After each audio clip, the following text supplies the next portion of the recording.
Selamat pagi pemirsa. Bangsa ini pernah punya pengalaman sejarah yang sangat pahit dan traumatis perihal kekerasan massal, kerusuhan sipil, dan pelanggaran hak asasi manusia.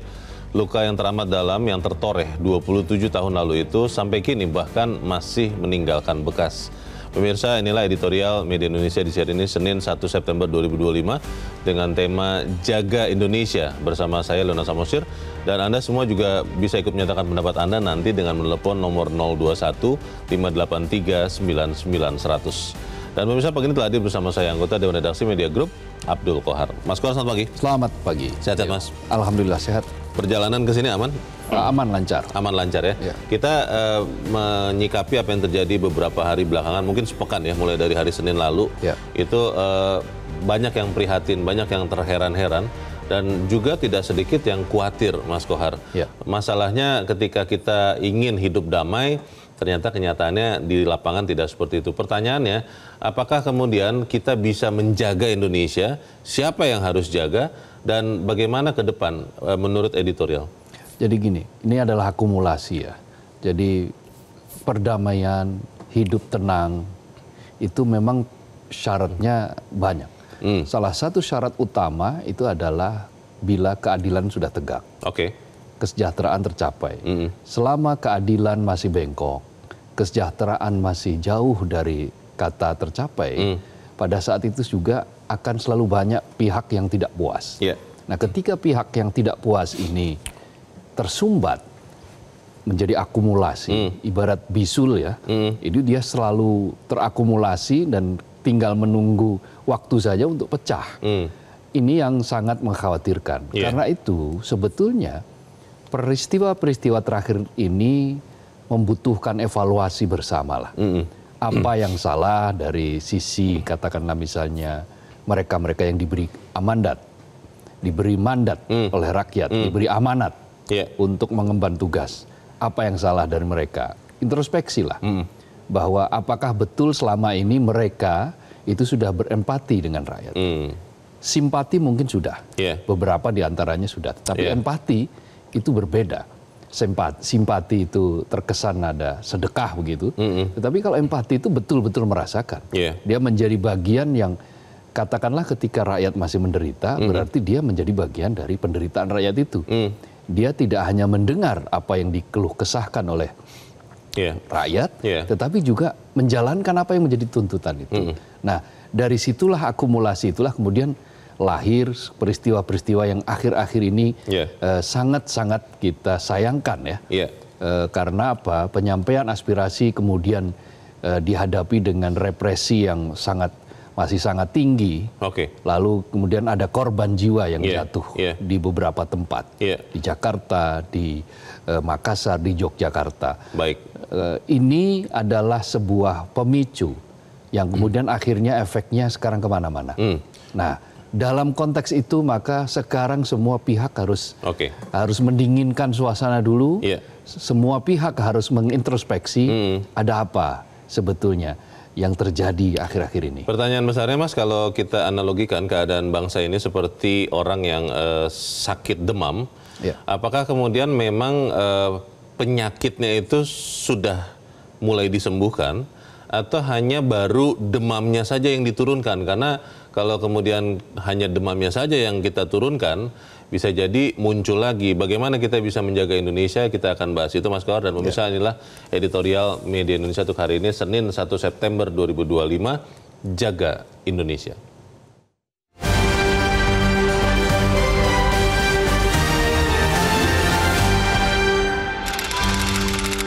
Jaga Indonesia.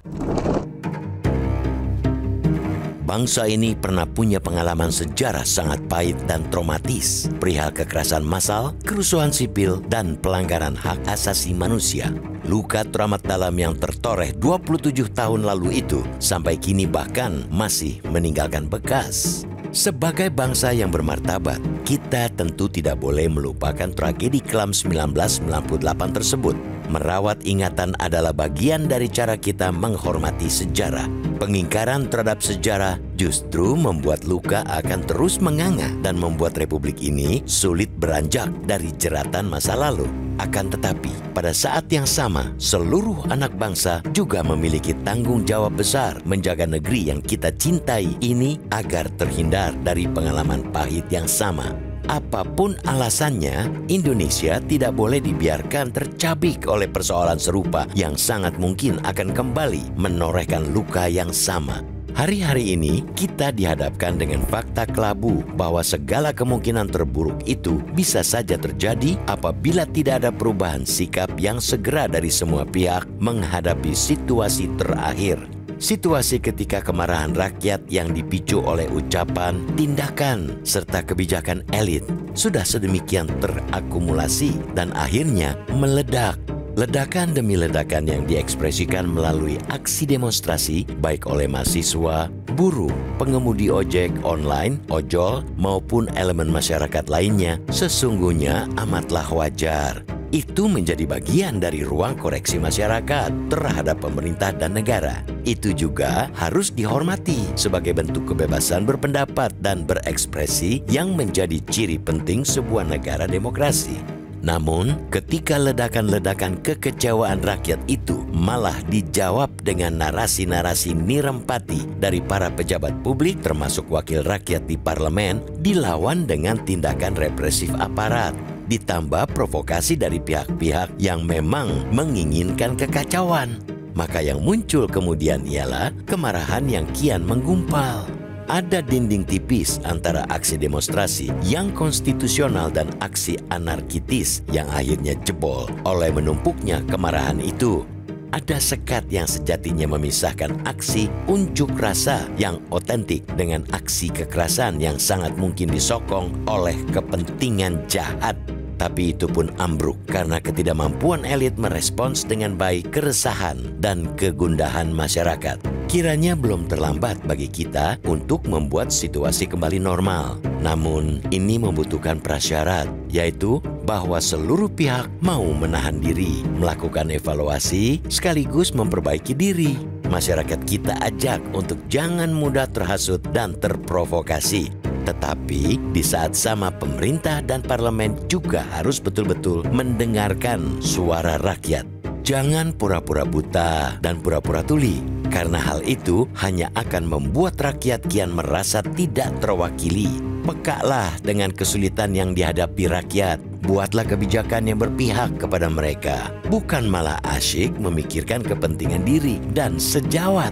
Setelah itu, kita baru bisa beranjak untuk menenun kembali serat-serat kebangsaan yang mungkin sempat tercerabut dari tenunan. Merajut kembali kepercayaan antar sesama anak bangsa yang nyaris jatuh ke titik nadir. Agustus kelabu telah berlalu. Kini kita sambut fajar baru. Jangan lagi ada amarah yang membara. Biarlah luka menjadi doa. Kita percaya suara rakyat tak pernah sia-sia. Kita percaya perjuangan keadilan pasti menemukan jalannya. Mari kita jaga Indonesia.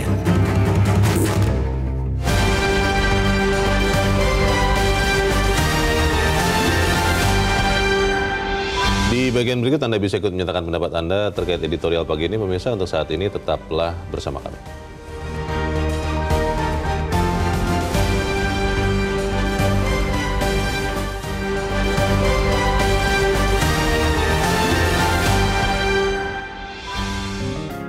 Media Indonesia mengajak Anda untuk mengakses fitur premium e-paper. Dengan sajian konten berbasis intelektual dan meneguhkan kebangsaan, Media Indonesia tampil dengan lebih dinamis melalui e-paper Media Indonesia yang dapat Anda akses kapan saja, di mana saja.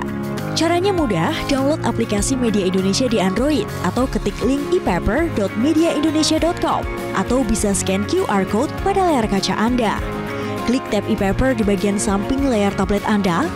Daftarkan data diri, serta pilih paket berlangganan e-paper Media Indonesia sesuai dengan kebutuhan Anda. Nikmati juga bonus spesial tambahan 4 halaman rubrik fokus setiap hari. Semua bisa Anda dapatkan hanya di e-paper Media Indonesia. Untuk informasi lebih lanjut, hubungi customer service di nomor 0811 1201 2018 atau kunjungi media sosial @mediaindonesia. Media Indonesia, referensi bangsa. Terima kasih Anda masih bersama kami pemirsa, dan sekarang kita akan mendengarkan dulu Mas Kohar pendapat dari pemirsa Metro TV. Kali ini kita sudah terhubung dengan pemirsa Metro TV di Jakarta, ada Pak Agus Arianto. Pak Agus, selamat pagi. Selamat pagi Metro TV. Selamat pagi Pak Agus. Semua. Ya, silakan Pak, pendapat Anda Pak. Menjaga Indonesia. Ya, tentang menjaga Indonesia tentunya yang itu adalah kewajiban kita semua.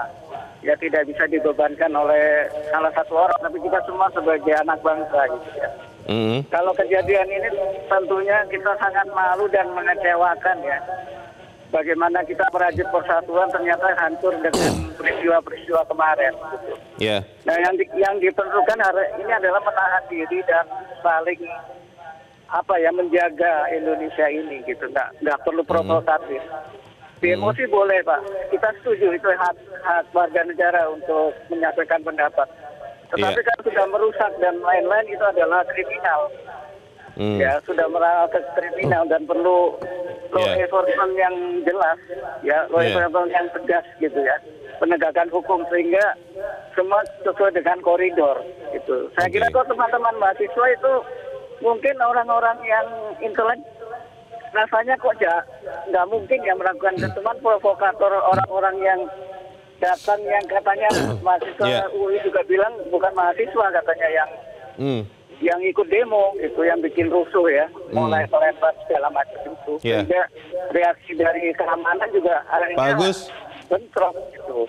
Pak Agus, ini beberapa anggota DPR kan sudah dinonaktifkan ya oleh partainya masing-masing. Lalu Presiden sudah memerintahkan kementeriannya untuk menerima aspirasi langsung dari masyarakat dan langsung menindaklanjuti. Kalau menurut Anda itu sudah cukup atau masih ada yang perlu dilakukan lagi, Pak?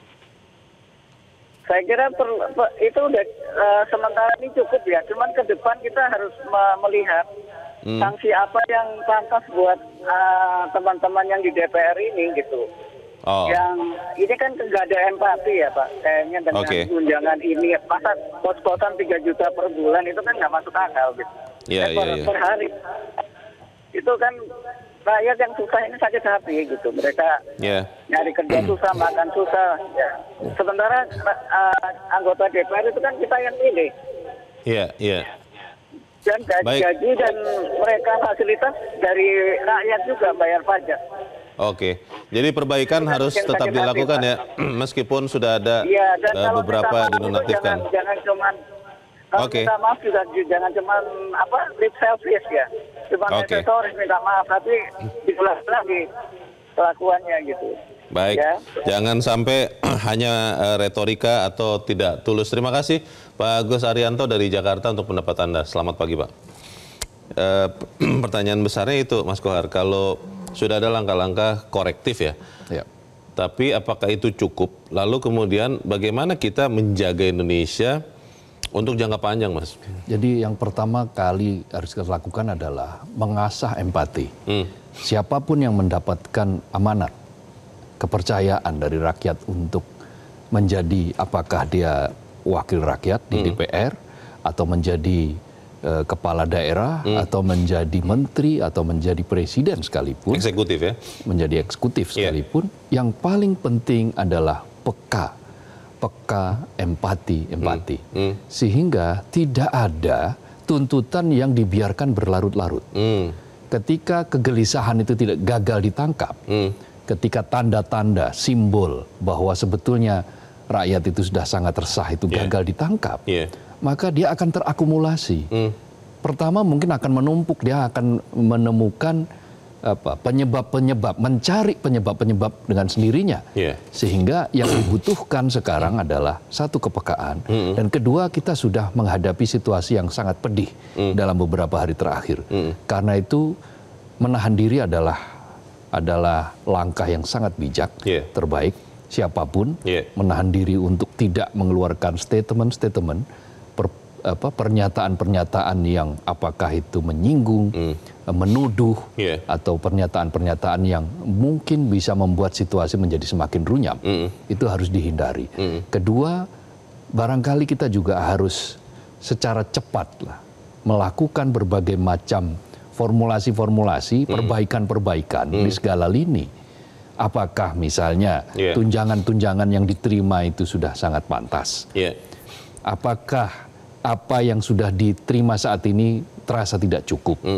Mungkin di kalangan publik kita juga perlu introspeksi juga bahwa apakah selama ini ketika kita memilih rakyat, memilih wakil di DPR sudah benar-benar sesuai dengan hati nurani yang paling dalam, sehingga apapun godaan, katakanlah misalnya godaan politik, uang dan sebagainya, tidak akan goyah karena kita yakin bahwa ini loh calon yang memang bagus, calon yang memang bisa representatif mewakili mereka. Ada yang mengatakan, Mas Kohar, beberapa hari belakangan ini rakyat sudah mulai tidak percaya kepada wakilnya dan juga kepada beberapa yang di demo.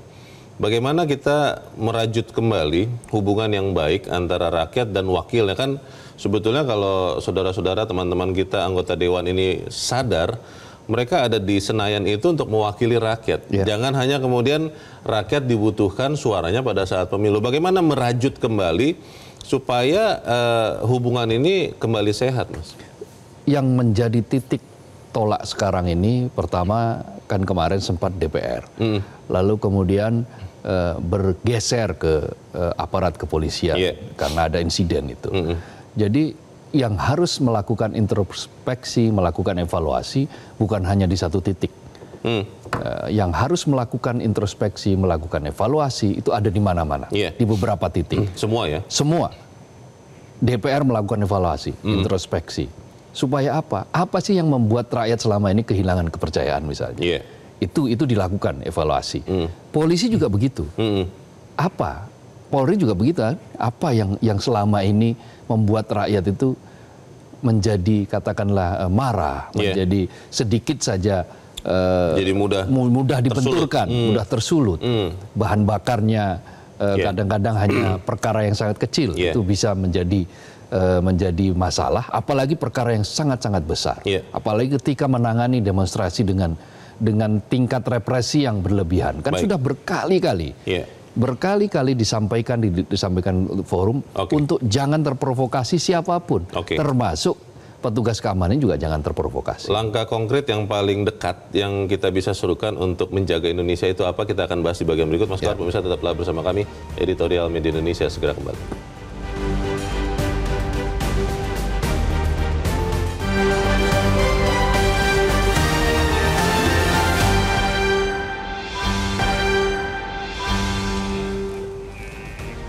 Terima kasih Anda masih bersama kami dan kita di bagian akhir diskusi kita pagi ini. Mas Kohar, yang paling bagus adalah kita memastikan perbaikan ini bukan hanya memadamkan api, tapi benar-benar membangun kembali, tapi dengan lebih sehat. Kemudian kita minta baik eksekutif, legislatif, juga yudikatif untuk melaksanakan perannya melindungi rakyat. Bagaimana kita bisa berperan di sini, Mas? Ya, intinya adalah pertama sekarang tenangkan diri dulu, semua menahan diri dulu.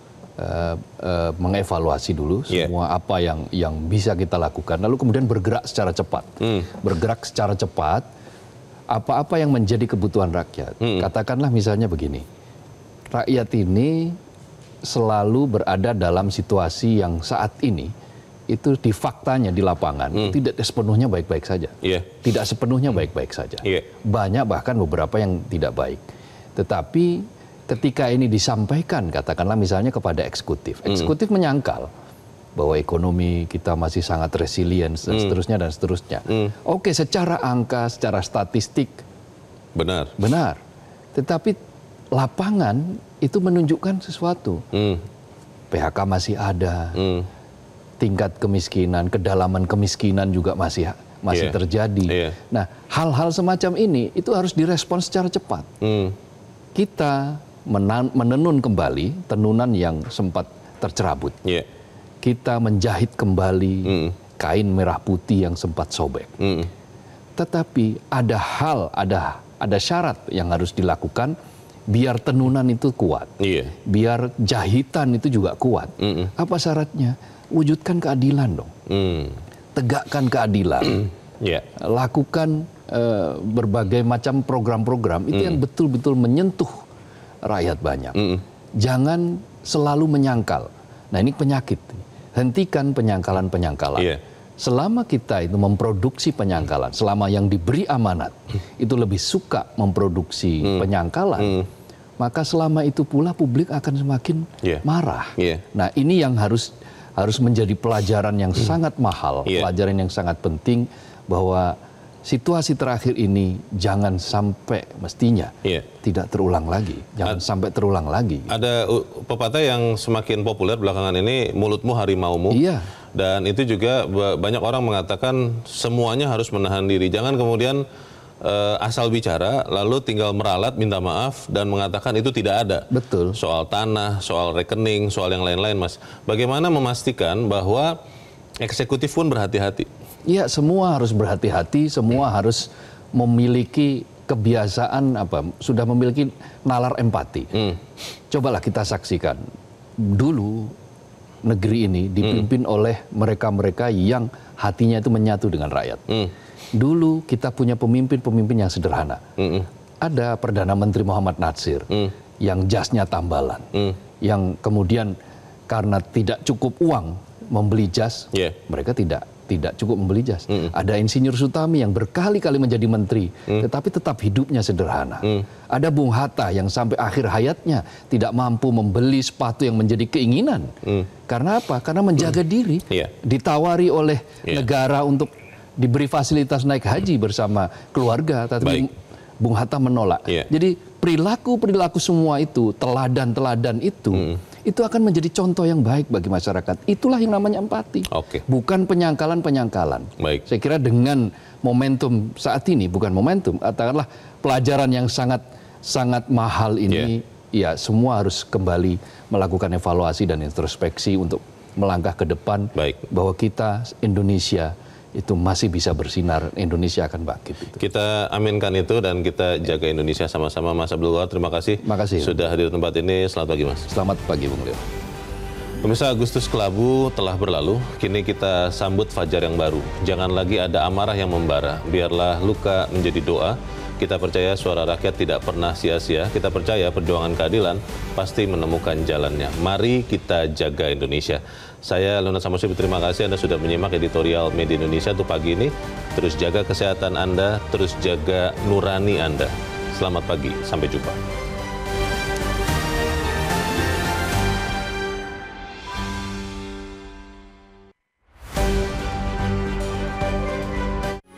Metro TV.